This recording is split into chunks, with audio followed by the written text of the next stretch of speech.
Selamat siang Pak Ihsan, saya Ferayanti Lumbatu. Pada kesempatan ini saya ingin menyampaikan jawaban dari 4 pertanyaan yang diberikan untuk memenuhi ujian tengah semester mata kuliah Community Development dengan topik Community Development atau pengabdian masyarakat di mata saya. Untuk pertanyaan pertama, hal yang saya peroleh dari wawancara mengenai dunia kerja, wawancara yang saya lakukan adalah pada salah satu perusahaan di Kalimantan Timur, yaitu PT Sehati Mandiri Utama dengan Bapak Suharyanto sebagai manajer operasi pada perusahaan tersebut. PT Sehati Mandiri Utama adalah perusahaan yang bergerak di bidang penyedia jasa boga, servis housekeeping, penyedia akomodasi, dan security untuk melayani perusahaan-perusahaan di kota Balikpapan, Kalimantan Timur. Untuk poin pertama, wawasan maupun pengetahuan yang saya dapat sebelumnya menjadi lebih dikuatkan setelah melakukan wawancara. Adalah yang pertama, kedisiplinan. Dalam dunia kerja, kedisiplinan mencakup disiplin dalam ketepatan waktu, datang ke tempat kerja, dan kepatuhan terhadap peraturan yang berlaku, baik yang tertulis maupun tidak tertulis, serta sanggup menjalankannya dan tidak mengelak jika diberi sanksi apabila dilanggar. Yang kedua, sikap tegas. Sikap ini adalah suatu keputusan yang diambil seorang pemimpin di dunia kerja secara cepat dan jelas dengan keputusan yang baik, tepat dan normatif. Ketiga, kerjasama. Dalam perusahaan sangat diperlukan kerja tim atau teamwork untuk saling memberi dukungan. Biasanya, cara membangun teamwork dalam perusahaan dilakukan dengan melakukan rapat koordinasi untuk mengambil suatu keputusan terhadap masalah maupun rencana ke depannya. Yang keempat, jujur.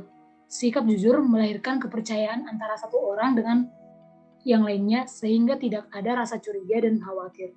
Dengan sikap yang jujur, seorang pemimpin lebih dipercaya, dihormati, dan memiliki citra yang baik. Yang kelima, proaktif dan inovatif. Pemimpin harus mampu memberi ide-ide baru supaya perusahaan dapat berjalan dengan baik dan semakin berkembang ke depannya. Yang keenam, yaitu integritas. Karena orang yang berintegritas umumnya memiliki pribadi yang jujur dan memiliki karakter yang kuat. Ketujuh, yaitu komunikasi. Dalam dunia kerja, tidak hanya hard skill yang diperlukan, tetapi soft skill dalam berkomunikasi dengan baik. Dengan komunikasi yang baik, maka perusahaan akan berjalan dengan baik dan dapat mencapai tujuannya. Untuk poin kedua, reaksi atau perasaan yang muncul dalam diri saya saat mempelajari topik ini, saat berjumpa dan berinteraksi dengan narasumber adalah saya merasa senang bisa mempelajari topik ini dan merasa beruntung bertemu dengan narasumber. Karena beliau ramah. Beliau bukan sosok yang menegangkan, namun membawa suasana santai sehingga perasaan gugup pada diri saya berubah menjadi semangat dan rasa ingin tahu. Dari kegiatan ini, saya mendapat pelajaran penting bagaimana sikap-sikap yang harus diterapkan dalam dunia kerja, menjalin relasi dengan orang baru, dan komunikasi yang baik dengan seorang manajer suatu perusahaan.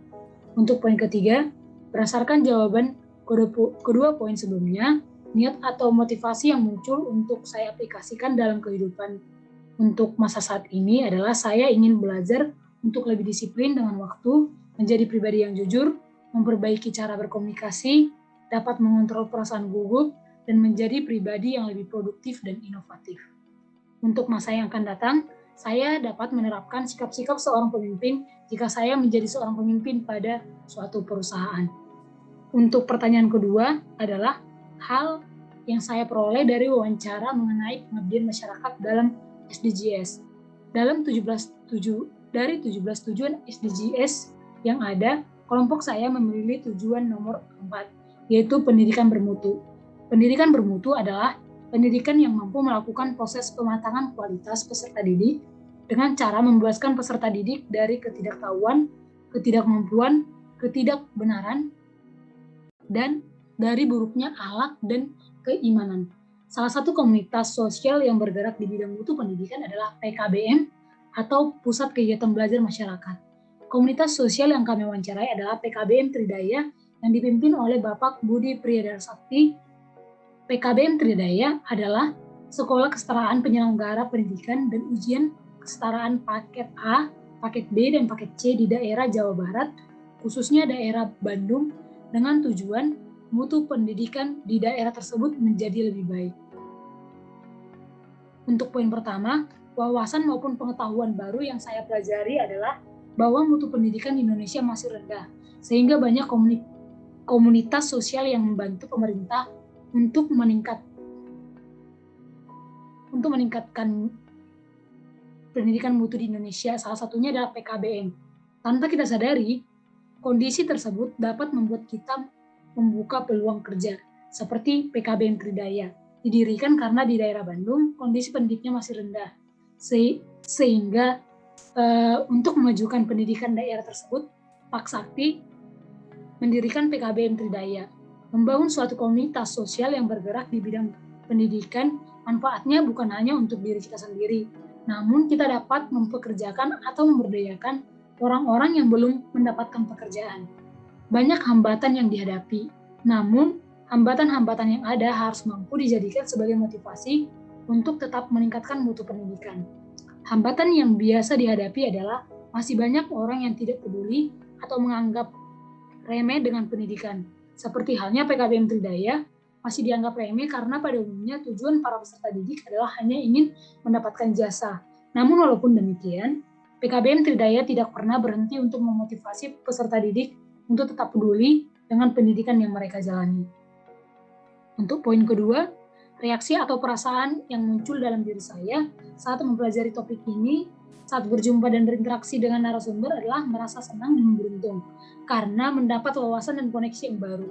Dan juga saya mengetahui apa dan bagaimana komunitas sosial yang bergerak di bidang pendidikan yang membantu pemerintah dalam memajukan mutu pendidikan di Indonesia.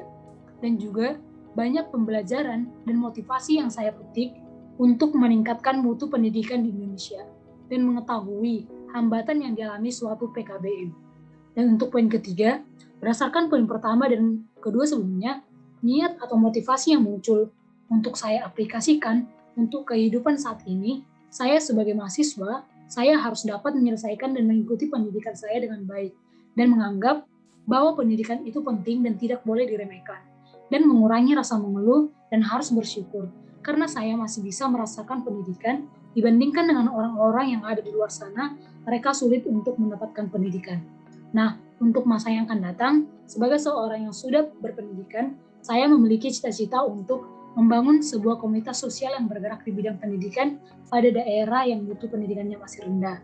Karena saya yakin dengan niat ini saya dapat membantu Indonesia menjadi lebih baik ke depannya. Untuk pertanyaan ketiga, selain di mata kuliah ini, di masa depan saya tertarik untuk melakukan kegiatan pengabdian kepada masyarakat. Yaitu yang pertama, dapat saya awali pada daerah tempat tinggal saya sendiri. Saya berencana membantu anak-anak di daerah saya dalam proses pembelajaran mereka jika saya sedang libur kuliah.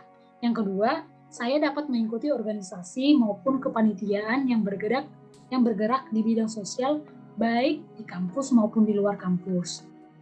Untuk pertanyaan keempat, makna hidup atau hal yang bernilai yang saya peroleh setelah mendalami kedua topik ini adalah pada yang pertama untuk topik dunia kerja, yaitu dalam dunia kerja kita bukan hanya sekedar bekerja, namun harus mampu merealisasikan sikap-sikap kita yang baik yang membawa dampak positif bagi orang-orang yang ada di lingkungan kerja kita.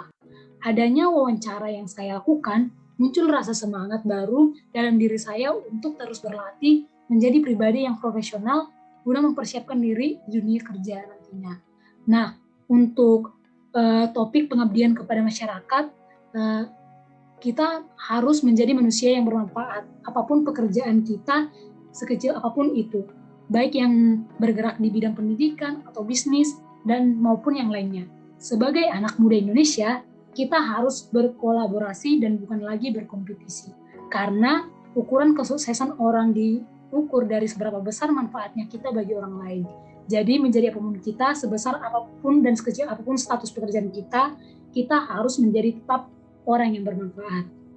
Demikian yang dapat saya sampaikan. Terima kasih.